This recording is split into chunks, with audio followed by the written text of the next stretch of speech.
Afternoon class.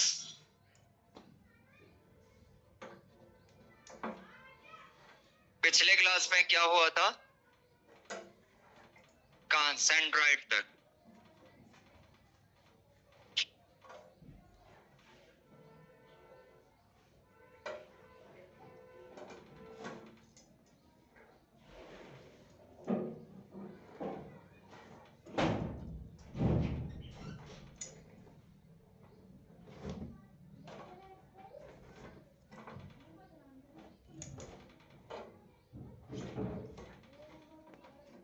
चलो जहां तक एक बार देखे थे वहां से रिकॉल करते हैं। अगर एबीसी एक ट्रायंगल है, x1 y1 x2 y2 x3 y3, ये एबीसी आपका ट्रायंगल दिया गया है। जी क्या है? केंद्रक। जी क्या है? केंद्रक। तो आपसे पूछेगा केंद्रक का निर्देशांक क्या है, तो x बराबर क्या बताएंगे? x1 प्लस x3 बाय, और y बराबर y1 plus y2 plus by 3। आपको ये पता है। चलिए एक एग्जांपल करते हैं। अगर मैंने कहा 1,2 3,5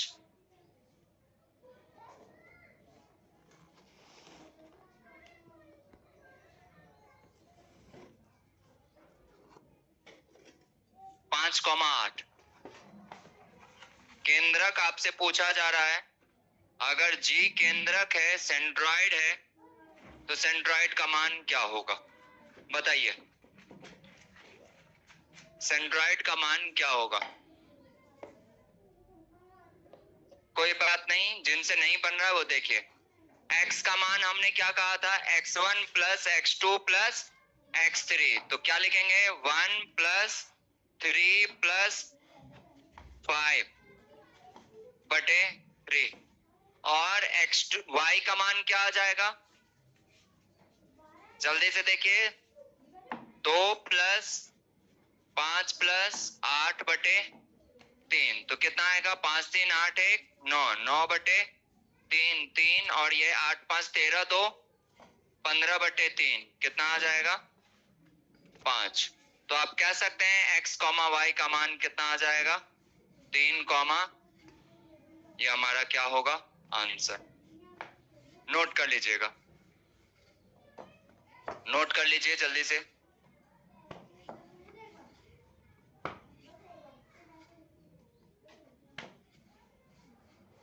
कल बताया था इसके बारे में, और केंद्रक की सारी प्रॉपर्टी भी मैंने आपको बताई थी कि केंद्रक के क्या क्या प्रॉपर्टी होते हैं, माध्यिका क्या करता है, एरिया को कितने बराबर भागों में बांटता है, वो सारी चीजें मैंने बताया था। देखिएगा उस पे कैसे क्वेश्चंस आपसे पूछे जाते हैं।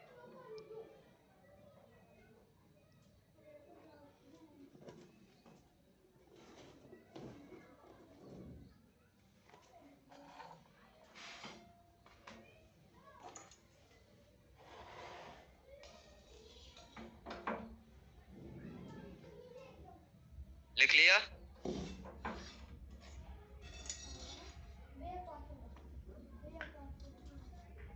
लिखिएगा, एक प्रश्न लिखिए। अगर ये नोट कर चुके हैं तो एक प्रश्न लिखिएगा। लिखिए, किसी त्रिभुज एबीसी में, किसी त्रिभुज एबीसी में, किसी त्रिभुज एबीसी में, इंग्लिश में बाद में लिखवा देंगे। किसी त्रिभुज एबीसी में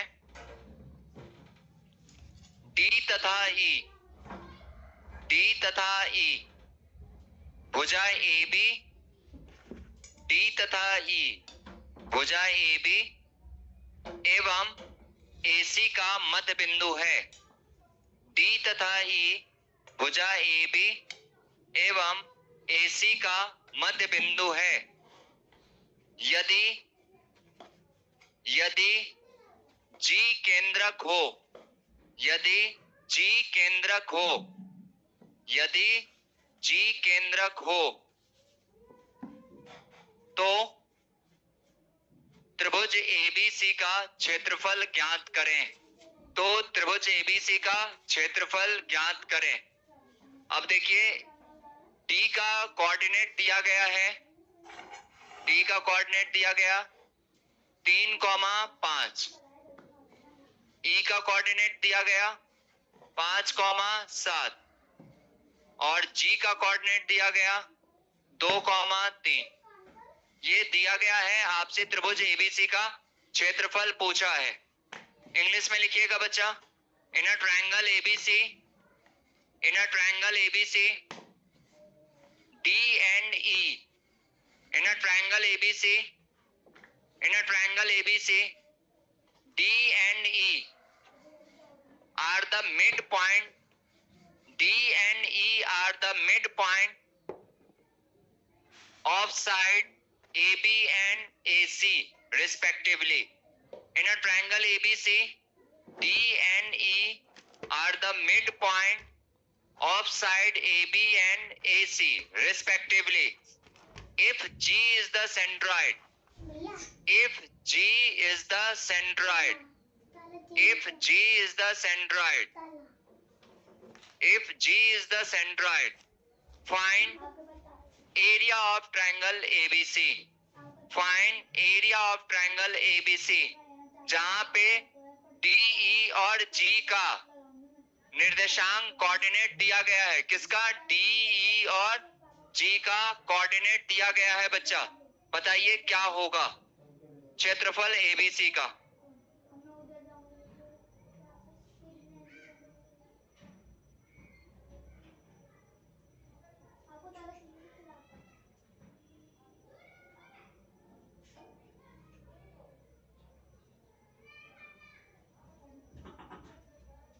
क्या होगा? तो सबसे पहले आपने डायग्राम बना लिया होगा। देखिएगा ABC एक त्रिभुज था जहां पे D और E क्या था? D और E क्या था? मध्य बिंदु। क्या था? Mid point. Mid point. और G क्या था? G केंद्रक था। G क्या था? केंद्रक था। जरा समझिएगा, G बचा केंद्रक था। तीनों का कोऑर्डिनेट दिया गया है, D, E और G का। त्रिभुज ABC का क्षेत्रफल आपसे पूछा। अब एक बात बताइए, मान लेते हैं थोड़ी देर के लिए अपने मन से कि P किसका मध्य बिंदु है? जल्दी बताइए, P किसका मध्य बिंदु है? BC का। माना, दिया नहीं गया है, अपने मन से मान लिया। कोई ना कोई मध्य बिंदु होगा, मैंने उसको P मान लिया। अब DEF को मिला दीजिए। DEF को क्या किया आपने? मिला दिया। अगर मैं G को भी इससे मिला दूं, G को भी क्या करूं? यहाँ पे मिला दूं, तो आप जानते हैं कि अगर इसका क्षेत्रफल 1 होगा तो इसका भी क्षेत्रफल कितना होगा? 1। और इसका भी क्षेत्रफल 1। कल मैंने बताया था, चारों प्रॉपर्टी बताया था। अगर ये 3 है तो ये भी कितना आ गया? 3। ये भी कितना? 3। ये भी कितना? 3। मतलब पूरे का क्षेत्रफल, पूरे त्रिभुज का क्षेत्रफल कितना गुना है? 12 गुना। और ये छोटा सा जो ट्रायंगल आपको दिख रहा है, ये छोटा सा जो ट्रायंगल आपको दिख रहा है जहां पे G सिचुएटेड है, मुझे बताइए क्या इसके बारे में आप डाटा नहीं निकाल सकते हैं? बिल्कुल निकाल सकते हैं। आपके पास दिया गया है ट्रायंगल का क्या नाम है? D, E और G। D का कोऑर्डिनेट कितना दिया गया? 3,5। E का कोऑर्डिनेट कितना है? 5, और G का कोऑर्डिनेट कितना? 2,3। किसी एक को 0 कर लीजिए तो ये कहां जाएगा? -2। ये भी कितना होगा? -2, -3। तो 0, अब यहां भी अगर -2 घटाएंगे तो बताइए कितना आ जाएगा? 3। और यहां -3 घटाएंगे तो 3,4। यहां पे -2 घटाएंगे कितना आएगा? और यहाँ पे -3 घटाएंगे तो कितना? 2। आपका नया कोऑर्डिनेट बन के तैयार है। बताइए कितना? 1, 2 और 3, 4। तो 1, 2 इधर 3, 4 क्रॉस मल्टीप्लाई कर दीजिए। त्रिभुज DEG का क्षेत्रफल कितना आ जाएगा? 1/2, 4 माइनस कितना? 6। तो 1/2 गुने कितना? 2। कट के कितना यूनिट? 1 square unit. तो मुझे बताइए अगर इसका क्षेत्रफल 1 स्क्वायर यूनिट है तो एबीसी का क्षेत्रफल कितना आएगा? एबीसी का क्षेत्रफल आएगा 1 गुने कितना? 12। कितना गुना पे है? अगर ये 1 है तो पूरे का क्षेत्रफल कितना गुना पे है? 12 गुना पे। आंसर कितना आएगा? 12 स्क्वायर यूनिट। आंसर कितना आएगा? 12 स्क्वायर यूनिट। जल्दी से नोट कर लीजिए, आंसर कितना आएगा? 12 स्क्वायर यूनिट। आपने त्रिभुज का क्षेत्रफल कल निकालना सीखे थे ना, और ये मेंस 2019 का क्वेश्चन है, सेकंड शिफ्ट का एग्जैक्ट क्वेश्चन है ये वाला क्वेश्चन।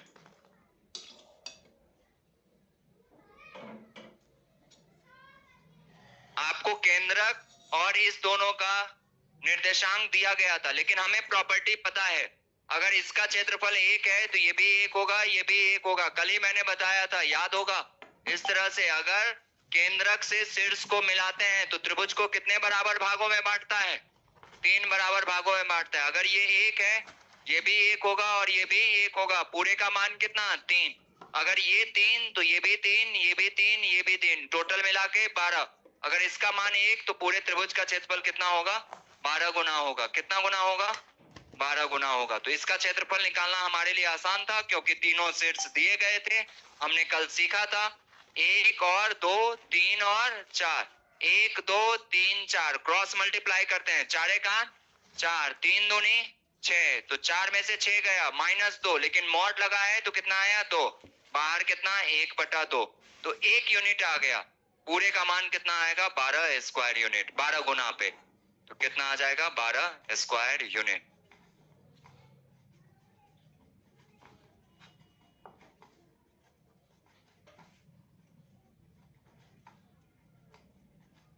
नोट कर लीजिए, एग्जैक्ट पूछा गया क्वेश्चन है आपका।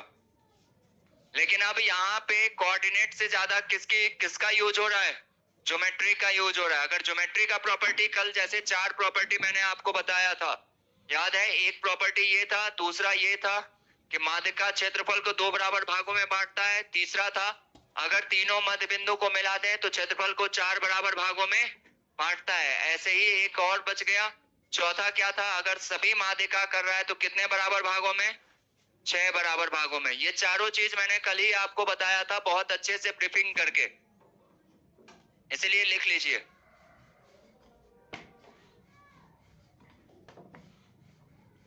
कल जो बच्चे क्लास में बैठे थे उनको समझ में आ रहा होगा, जो नहीं बैठे थे उनके लिए काला अक्षर भैंस बराबर। ठीक है?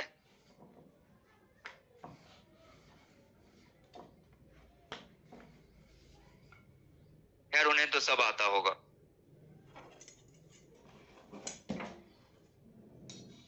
प्री में तो पता नहीं, मेंस में तो कोऑर्डिनेट से क्वेश्चन आएंगे। प्री में आता है मिरर इमेज या डिस्टेंस फॉर्मूला से या स्ट्रेट लाइन के इक्वेशन से। इस तीनों में से कोई एक आएगा। स्ट्रेट लाइन का इक्वेशन 4 तरीके से पूछा जाएगा, point form, slope form, intercept form और एक और है। 4 फॉर्म से आपको पूछा जाएगा कि लाइन का इक्वेशन क्या होगा। लिख लिए हैं आप? समझ में आया? ठीक है।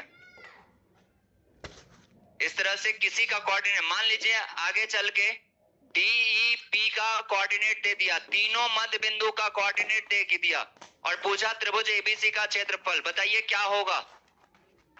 तो भाई साहब अगर इसका यूनिट 1 है तो ये भी कितना होगा? 1, ये भी कितना? 1, ये भी कितना? 1, टोटल कितना गुना? 4 गुना। मान लीजिए इसका 12 यूनिट आया तो पूरे त्रिभुज का क्षेत्रफल कितना? 48, सॉरी, हाँ, 4 गुने 12 कितना आएगा? 48। ठीक है? तो किसी भी कोऑर्डिनेट का आपको मान देके त्रिभुज का क्षेत्रफल पूछ सकता है, तो आप निकाल सकते हैं चूंकि आपने माध्यिका बहुत अच्छे से पढ़ रखा है और त्रिभुज का क्षेत्रफल निकालना आपने बहुत अच्छे से, बहुत तरीकों से आपने सीखा था। एक तो फॉर्मूला से, दूसरा डिटर्मिनेंट से और तीसरा ये तरीका। तो जो आपको सही लगे उस तरीके से आप त्रिभुज का क्षेत्रफल निकाल सकते हो। यहां तक समझ में आया? क्लियर है? बोलिए मेरे भाई। Very good. चलिए अगला पॉइंट लिखिएगा, एरिया ऑफ ट्रायंगल हो गया। नेक्स्ट पॉइंट लिखिएगा, सेक्शन फॉर्मूला। नेक्स्ट पॉइंट लिखिएगा, सेक्शन फॉर्मूला।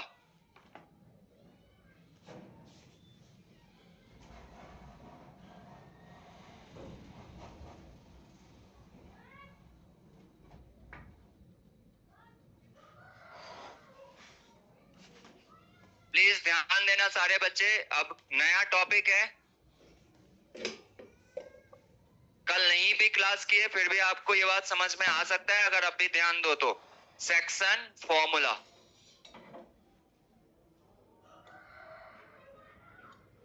देखिएगा जैसे डिस्टेंस फॉर्मूला कल आप लोगों ने सीखा, वैसे ही आज क्या सीखेंगे, सेक्शन फॉर्मूला। मान लीजिए कोई रेखाखंड है बच्चा, ए और बी, बहुत अच्छे से समझना, और कोई बिंदु P है, कोई बिंदु क्या दिया गया, P।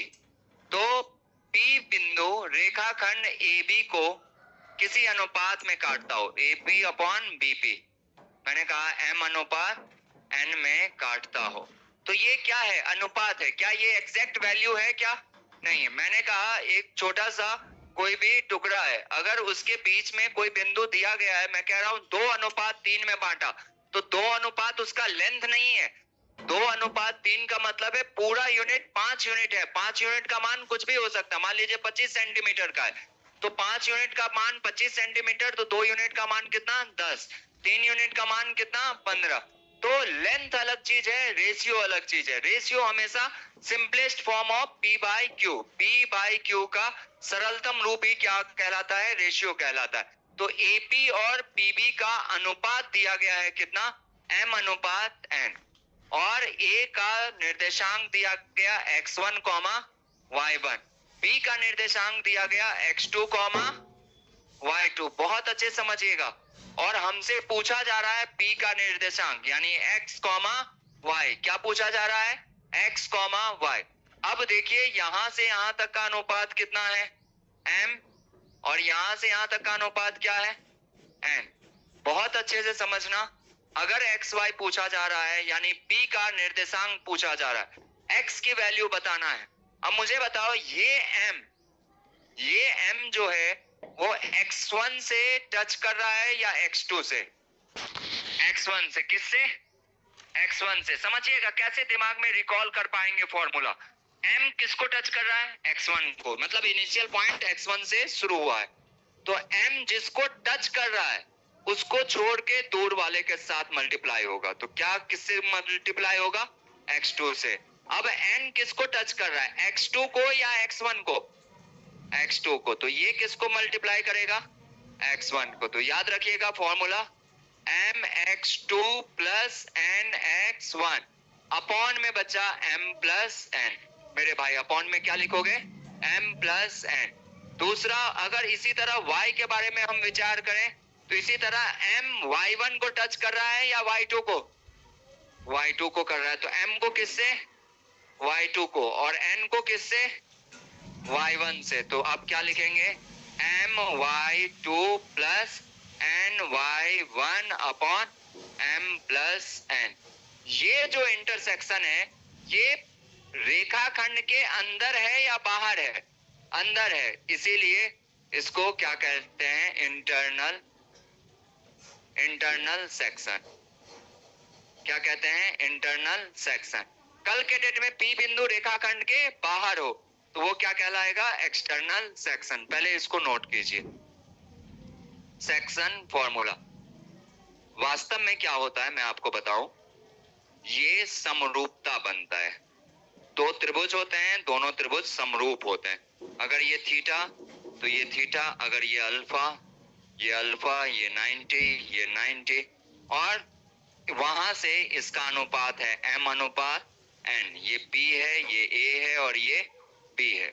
ये इस तरह से दो त्रिभुज बनते हैं, दोनों त्रिभुज समरूप होते हैं, वहां से ये रिजल्ट आता है। लेकिन आपको उतना जानने की जरूरत नहीं है, प्रूफ की जरूरत नहीं है, मैंने बस बताया है कि ये एक्चुअल में होता क्या है, अनुपात होता है। याद कैसे रखोगे, m को उसके दूर वाले से गुना करना, mx2 और nx1, अपॉन में m प्लस n। अगर y की बात करें तो my2 into ny1 upon m plus n।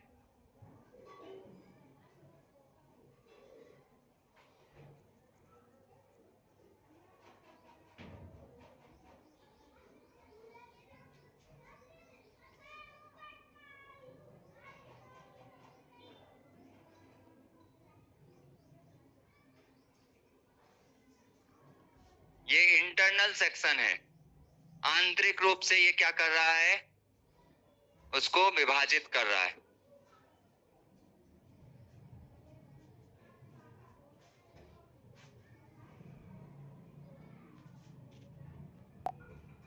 इसी में मेरे भाई अगर बच्चा एक्सटर्नल दे देता, अब तुम सोचोगे कि एक्सटर्नल कैसे विभाजित करेगा। अरे विभाजित करे ना करे अनुपात तो बता ही सकते हो। मैंने कहा ये रेखाखंड है ए बी और पी पॉइंट कहाँ है, यहाँ पे है, तो पी से ए का कुछ ना कुछ अनुपात होगा और पी से पी का भी कुछ ना कुछ अनुपात होगा। लेकिन ये रेखाखंड के कहाँ है, बाहर है, और यही पी यहाँ आ जाए, बीच में आ जाए या किसी पर्टिकुलर पॉइंट पे आ जाए तो रेखाखंड के क्या होगा, अंदर होगा। तो जब अंदर होगा तो ये वाला फॉर्मूला, जब बाहर होगा तो देखिएगा कैसे करते हैं। क्या सारे बच्चे ये नोट कर लिए? ठीक है, लिखिए थोड़ा जल्दी।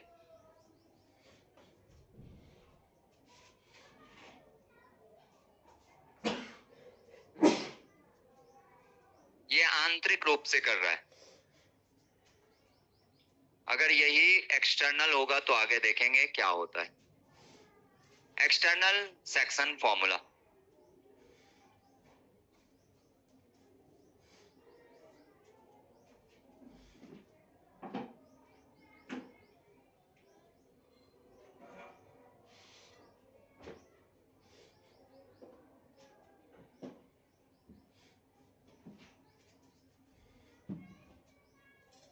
लिख लिए?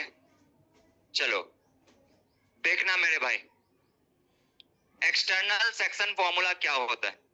मान लीजिए एक रेखाखंड दिया गया अपना ए और बी, और पी बिंदु को इसी रेखाखंड में कहीं बाहर पी बिंदु है, तो ए से पी तक का अनुपात अभी भी क्या है, m। क्या है मेरे भाई, m। और b से p का अनुपात क्या है, n। देखिए AP अनुपात BP क्या है, m अनुपात n। तो AP क्या होगा, यहां से लेके यहां तक की दूरी, BP क्या होगा, यहां से लेके यहां तक की दूरी। अब यहाँ पे निर्देशांक दिया गया x1, y1, यहाँ पे निर्देशांक क्या दिया गया, x2, y2, और ये क्या है, P का निर्देशांक क्या है, x, y। अब सब कुछ वैसे ही रखना, सब कुछ बिल्कुल वैसे ही रखना, बस इतना ध्यान रखना कि अब यहाँ पे क्या आ जाएगा, माइनस आ जाएगा। क्या आ जाएगा बच्चा, माइनस। सारा फॉर्मूला सेम रहेगा, सिर्फ साइन क्या हो जाएगा, चेंज। तो mx2 minus nx1 upon m minus n। दूसरा क्या होगा, y का मान my2 minus ny1 upon m minus n। ये क्या है, एक्सटर्नल सेक्शन है। प्लीज नोट कर लीजिए।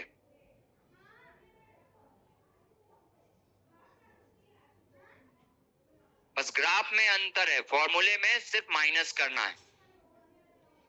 फॉर्मूले में सिर्फ और सिर्फ आपको क्या करना है, माइनस करना है, बस यही डिफरेंस है। और फॉर्मूला में ऊपर नीचे दोनों जगह आपको माइनस लगाना है। इंटरनल में प्लस, एक्सटर्नल में माइनस।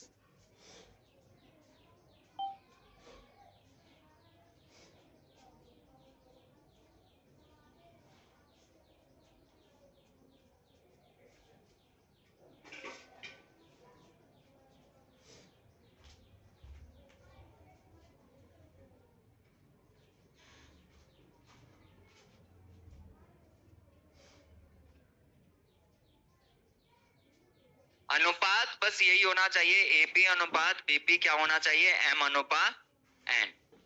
बच्चे कहाँ गलती करते हैं, उनको एपी अनुपात बीपी, तो एबी को एम कर देते हैं, बीपी को एन। नहीं, एबी एन नहीं होगा, ए से पी तक पूरा एम होगा।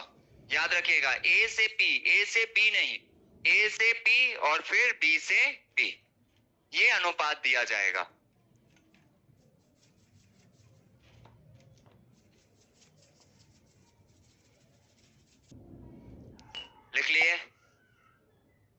फॉर्मूला था बच्चा, हो गया। अभी एक चीज और समझिए, अगर इसी में मध्य बिंदु दे दिया जाए तो मध्य बिंदु, किसी भी रेखा का मध्य बिंदु मेरे भाई आप ही मुझे बताओ किस अनुपात में बांटेगा? 1:1। तो जब हमें m और n का मान बराबर दिया गया है, 1:1 दिया गया है, तो फॉर्मूला क्या होगा आइए जरा देखते हैं। लिखिएगा मिड पॉइंट, हेडिंग डालिएगा मध्य बिंदु। क्या मैं इसे मिटा दूं मेरे भाई? पीछे लिख लियो दोस्त, हो गया। चलो देखो, क्या मैंने कहा अगर मध्य बिंदु रहे मेरे भाई तो कैसे आप निकालोगे? और ये बनता कैसे पता है ना? समरूपता से, सिमिलैरिटी से। मैंने कहा ये क्या है रेखा? ए और बी, और ये बिंदु क्या है? पी। पी आपका क्या है? मध्य बिंदु। मध्य बिंदु that is called mid point. तो मध्य बिंदु है तो मुझे पता है इसका अनुपात क्या होगा? 1, n का भी मान कितना होगा? 1। यानी ये दोनों भुजा आपस में क्या है? बराबर है। ठीक है, आपसे पूछा गया p का निर्देशांक बताइए, यानी x, y बताइए। a का निर्देशांक क्या है? x1, y1। b का निर्देशांक क्या है? x2, y2।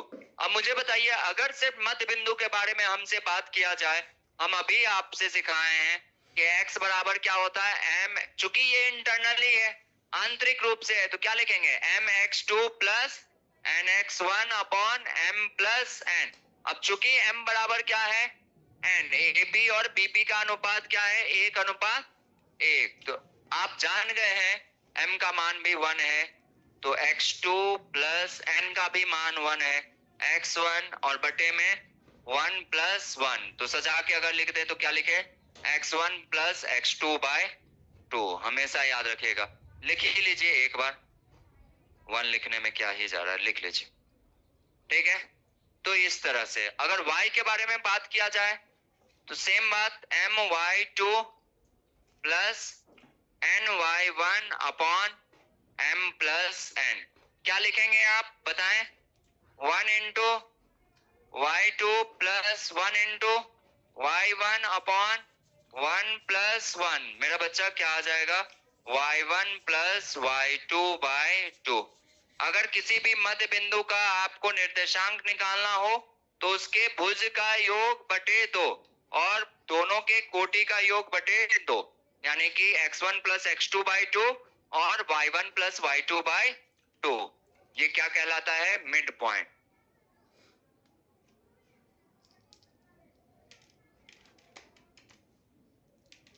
नोट कीजिएगा,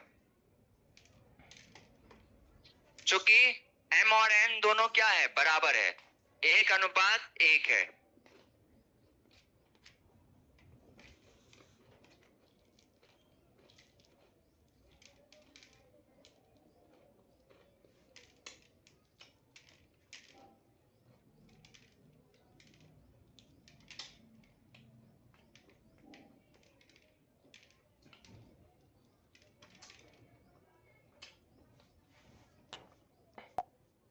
रेखाखंड को काटे और जब y अक्ष किसी रेखाखंड को काटे तो x अक्ष भी काटेगा, तो किसी न किसी अनुपात में काटेगा, y अक्ष भी काटेगा तो किसी न किसी अनुपात में काटेगा। उसी चीज को हम समझते हैं। प्लीज एक बार इसे नोट कर ले आप, अब हो पाए। ये लिख चुके हैं? Very good.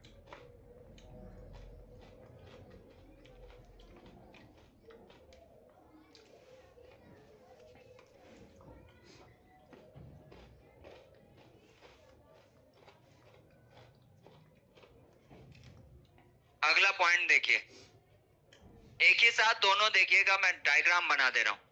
मान लीजिए ये अक्ष है, y अक्ष है, ये क्या है? x अक्ष है, ये y डैश है और ये क्या है? x डैश है।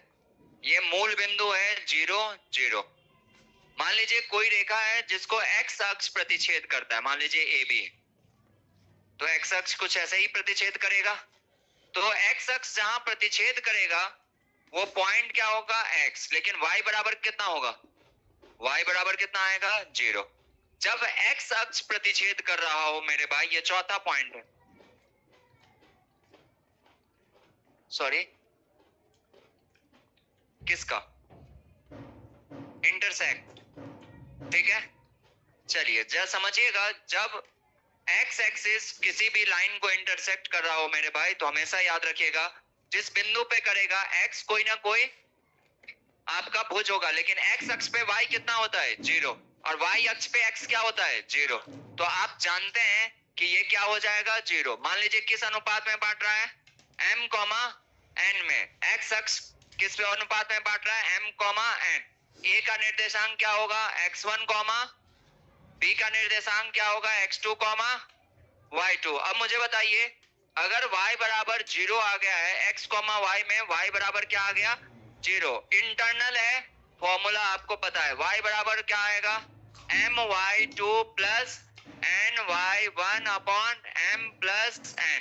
अब y के जगह पे आप क्या लिखोगे? 0। y के जगह पे क्या लिखोगे? 0। अब बताइए क्या आ जाएगा? my2 plus ny1 upon m plus n। ये क्रॉस मल्टीप्लाई होगा, तो आप लिख सकते हैं my2 प्लस ny1 बराबर कितना? 0। तो मुझे बताइए ny1 बराबर क्या आ जाएगा? Minus my2। तो y1 बाई y2 का मान क्या आ जाएगा?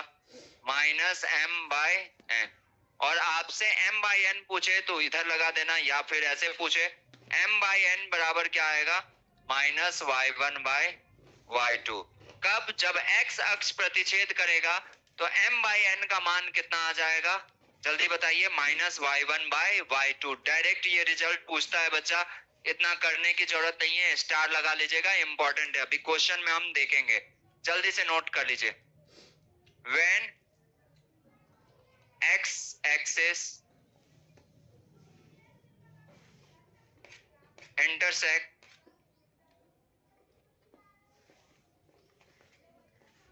the line segment AB. When x-axis intersect the line segment AB, then m by n is equal to y minus y1 by 2 minus y1 by y2। अब जैसे 2,5 है और ये 3,7 हो, तो आंसर m बाई n किस अनुपात में बांटेगा? पूछेगा किस अनुपात में बांट रहा है, तो सीधे क्या बोलेंगे? -5/7। 5 और 7 था, तो क्या बोलेंगे? y1 बराबर 5 था, y2 बराबर 7 था। क्या बोलेंगे? सीधे आंसर बिना देखे भी आप कह सकते हैं क्या होगा? -5/7। समझ में आया? इसके लिए पूरा फॉर्मूला लिखने की जरूरत नहीं है, डायरेक्ट आपको रिजल्ट याद होना चाहिए। चौथा पॉइंट, जब एक्स अक्ष किसी भी रेखा को प्रतिच्छेद करे, डायरेक्ट रिजल्ट आता है। अनुपात ही इसमें पूछता है और कुछ नहीं पूछेगा, हमेशा अनुपात पूछेगा।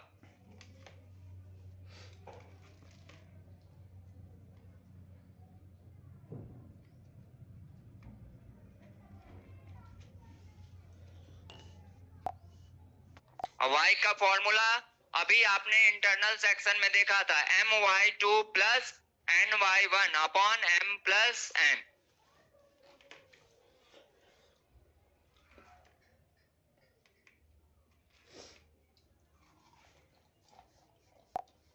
का खंड ये भी y अक्ष द्वारा काटा जाए। किसके द्वारा? y अक्ष, दैट इज y एक्सिस द्वारा इंटरसेक्ट किया जाए, उसके द्वारा काटा जाए, तो अनुपात क्या होगा? m अनुपात n क्या होगा? तो एक बार बस लिख लीजिए।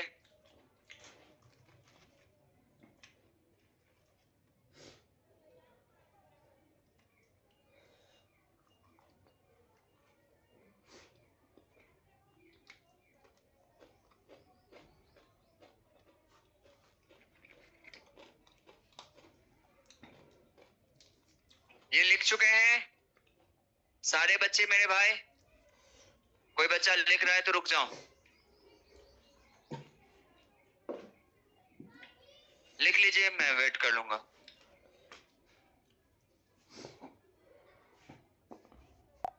हो गए? ठीक है, मैं रब करता हूं। ये एक्स अक्ष था, अब क्या बोल रहा है? वाई अक्ष। जब वाई अक्ष क्या करे? इंटरसेक्ट करे किसी भी रेखाखंड को, तो क्या होगा? आइए जरा समझते हैं। जब वाई अक्ष किसी भी रेखाखंड को प्रतिच्छेद करे, तो मैंने कहा एक अक्ष है, x Y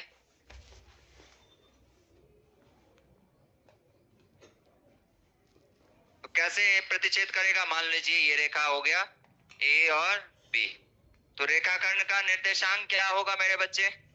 x1 comma y1। इसका निर्देशांक क्या होगा?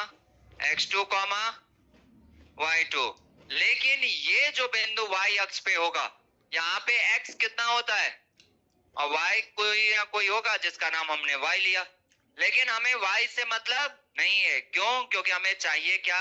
m अनुपात n, क्योंकि हमें पता है ये किस अनुपात में बांट रहा है, m अनुपात n में बांट रहा है। तो आप बताइए, यहां से x का फॉर्मूला लगाएंगे तो x बराबर क्या होगा? mx2 प्लस nx1 अपॉन में m प्लस n। इसी तरह यहाँ पे क्या आ जाएगा?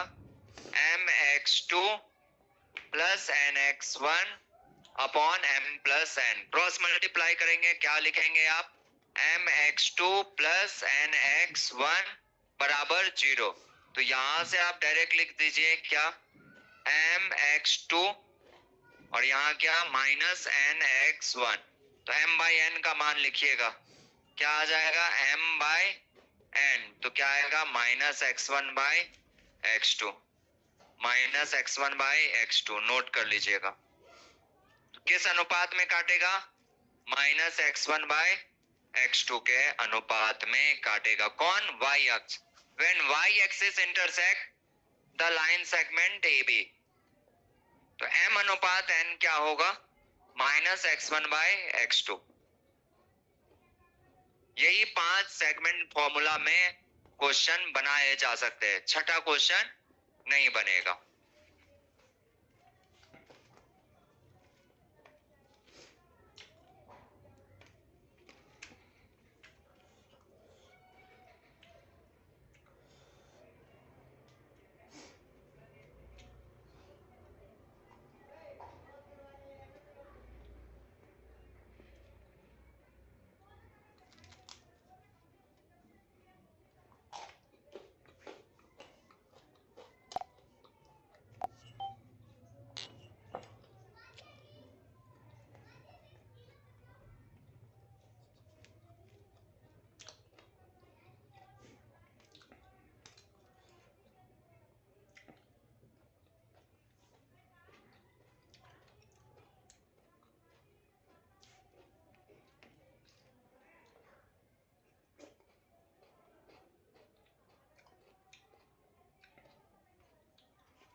कुछ क्वेश्चंस लिख लीजिए।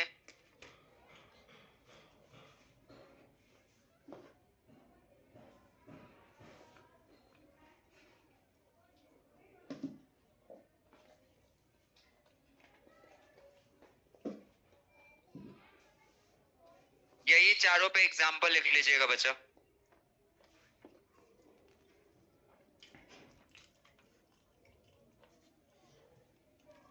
वैसे तो आपको शीट मिल ही जाएगा, बट आपके हरेंद्रा मैथ्स के जो टेलीग्राम चैनल है अपना, जिसमें 25 के प्लस सब्सक्राइबर हैं, उस वाले चैनल पे जब आप कोऑर्डिनेट ज्योमेट्री लिखेंगे तो आपको पीडीएफ मिल जाएगा 285 केबी के करीब। ठीक है, नहीं तो मैं कल आपको प्रोवाइड करवा दूंगा। कोई बात नहीं बेटा, तो ऐसे ही लिख लीजिए। जिसको नहीं लिखना है उसको तो आप पीडीएफ भी दे देंगे तो पीडीएफ खो जाएगा, है ना। उनके पास एक्सक्यूज बहुत हैं। वॉरियर कभी एक्सक्यूज नहीं देता है, एक्सक्यूज वही देता है भाई साहब जो काम जोड़ी करता है। चलिए कोई बात नहीं, आप पहला प्रश्न लिखिएगा, पहला क्वेश्चन लिखिएगा, या डायग्राम में बना दो। डायग्राम बना दे रहा हूं, क्यों इतना मेहनत करोगे। लेकिन याद रखना, क्वेश्चन आपको डायग्राम में नहीं देगा, आपको लैंग्वेज में देगा। तो हमेशा डायग्राम अभी तो सीख लीजिए, लेकिन शीट में जब भी रहे तो आप कोशिश कीजिएगा लैंग्वेज के आधार पे क्वेश्चन को करें। ठीक है, मैं मिटा दूं इसे। पहला प्रश्न देखिए,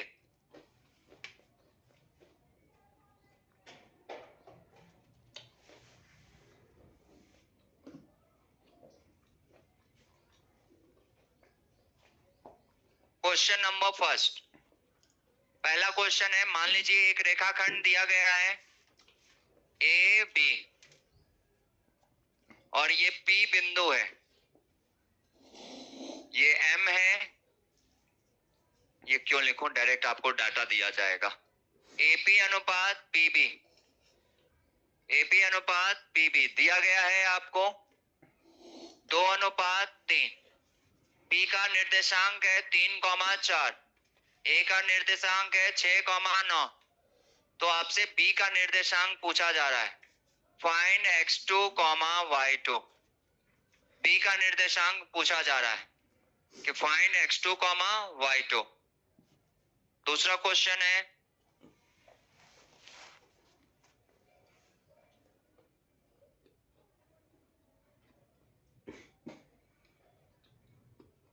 चार कॉमा पांच।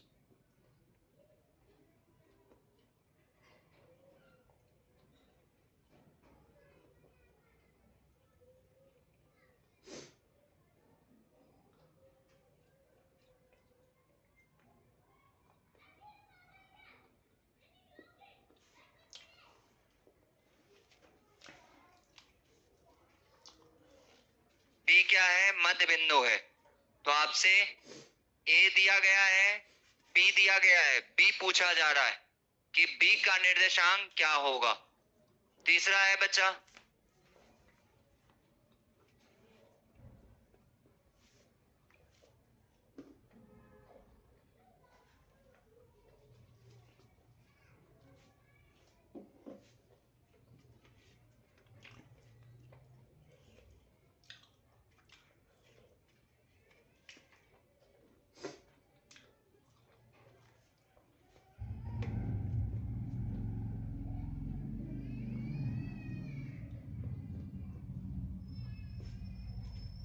क्वेश्चन में दिया गया AP अनुपात BP बराबर 3:5। तो P का निर्देशांक ज्ञात करें, P का निर्देशांक ज्ञात करें। यहाँ पे B का निर्देशांक, यहाँ भी B का निर्देशांक ज्ञात करें। ये सारे क्वेश्चन आपको लैंग्वेज में मिलेंगे, ध्यान दीजिएगा मेरे भाई।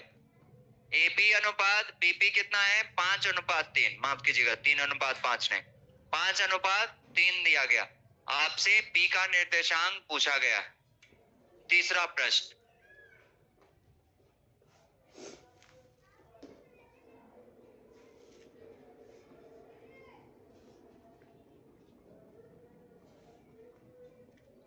चौथा क्वेश्चन है,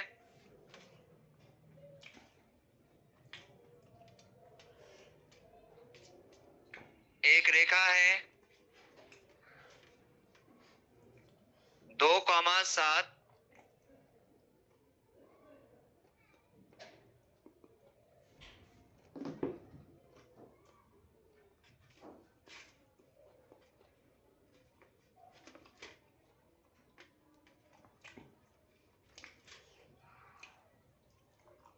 तो आपसे पूछा जा रहा है AP अनुपात BP किस अनुपात में होगा।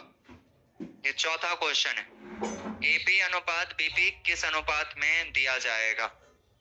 ठीक है, ये 4 क्वेश्चन है, आप लोग बनाइए। ठीक है, कोशिश कीजिए।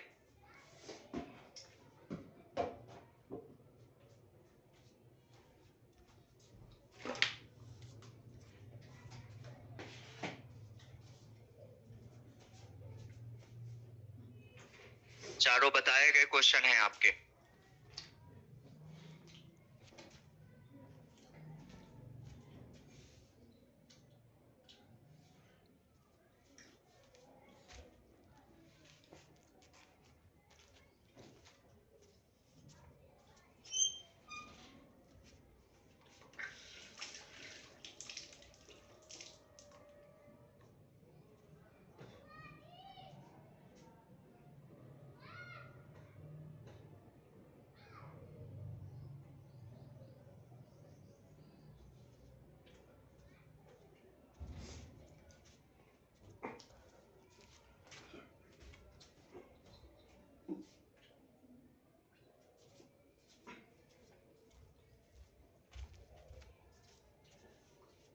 बन गए, कोशिश कीजिए। अब देखिए x के जगह पे x की वैल्यू पुट कीजिए बच्चा। x के जगह पे क्या पुट करेंगे? x की वैल्यू। और x की वैल्यू होता क्या है मुझे बताइए? mx2 plus nx1 upon m plus n। m का मान 2, n का मान 3। x के x1 के जगह पे 6, x2 के जगह पे x2 और x के जगह पे कितना? 3। तो ये पहले वाले फॉर्मूले से क्या निकल के आएगा? x2। इसी तरह y के जगह पे क्या लिखेंगे? 4। y का फॉर्मूला क्या होता है? my2 plus ny1 upon m plus n। अब बताइए, m के जगह पे 2, y2 के जगह पे y2 प्लस n के जगह पे 3 और y1 के जगह पे 9 अपॉन में m प्लस n 3 प्लस 2 और y के जगह पे कितना? 4। तो वहां से क्या निकल के आएगा? y2 निकल के आएगा। कल बना के रखिएगा बाकी, ठीक है? Thank you plus. अब ये सर की क्लास है, ठीक है? हरिंदर सर की क्लास है।